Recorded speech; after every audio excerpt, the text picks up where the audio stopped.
पड़ोसियों को, अपने पड़ोसी गांव को जाकर के बताएंगे कि अगर बाबा साहब की विचारधारा जिंदा है तभी तुम जिंदा हो, और बाबा साहब की विचारधारा नहीं जिंदा रही तो कोई दुनिया की ताकत तुम्हें जिंदा नहीं रहने देगी, तुम्हें गुलाम बना करके रखेगी।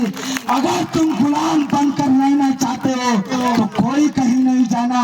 आपके जो प्रयागराज की धरती पर आपके भाई ने जो गठवा कटवाने से मना किया, ये गेहूं का टाइम चला है ना, उसको वहां पर मनुवादी व्यवस्था के लोगों ने जिंदा जलाने का काम किया।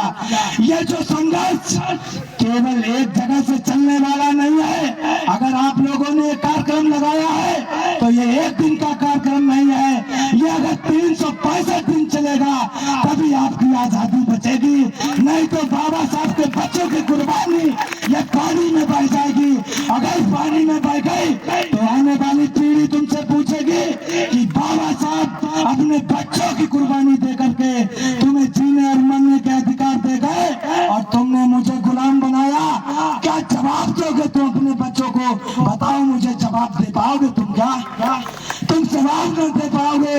आप लोग ये तय कर लो, माता सावित्रीबाई फुले ने गोबर उन पे फेंका गया, उन्हें अपमान झेलना पड़ा, लेकिन उन्होंने अपने समाज के लिए लड़ना नहीं छोड़ा। उन्होंने आखिरी सांस तक लड़ाई लड़ी और उस लड़ाई के दम पर आपके बीच में आपका बेटा ये भाई पूरी ताकत के साथ बोल रहा है। जिस दिन संविधान नहीं होगा, मैं किसी की औकात नहीं समझता हूँ जो बोल पाए, किसी की आवाज नहीं निकल पाएगी हालत से बाहर।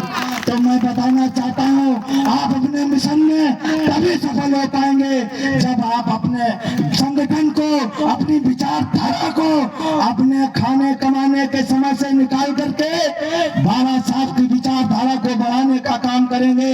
एक वो दिन था आप पूरे दिन मजदूरी तो करते थे, लेकिन तुम्हें बदले में क्या मिलता था? एक टाइम का खाना, बासी रोटी, बासी माठा। अगर वो खाना चाहते हो तो तुम कहीं नहीं जाना। जो तुम्हें घर में पूरे 10 बीघा का अनाज आता है, ये देन बाबा साहब की है। और ये जो कार्यक्रम लगवाया गया है, अगर उस अनाज से तुम्हें 10, 20, 50, 100 किलो बेचना पड़े, अगर तुम्हें कहीं बाबा साहब के मिशन के लिए जाने के लिए पैसे नहीं होते हैं, आप लोग ये सोचते हो कि ये पैसा बर्बाद चला जाएगा, लेकिन जिस दिन संविधान नहीं होगा उस दिन ये 10 बीघे का अनाज तुम्हारे घर नहीं जाएगा, उस दिन ये अनाज लंबरदार के घर जाएगा। अगर चाहते हो ये अनाज बचाना, चाहते हो सती प्रथा को मुक्त कराना, क्योंकि बाबा साहब सती प्रथा की व्यवस्था से तुम्हें मुक्त करा गए, नहीं तो ये बताओ मेरी माताओं बहनों, जिस समय आप रोटी बनाती हो तुम्हारी अंगुली जलती है, तुम्हें कितना दर्द होता है।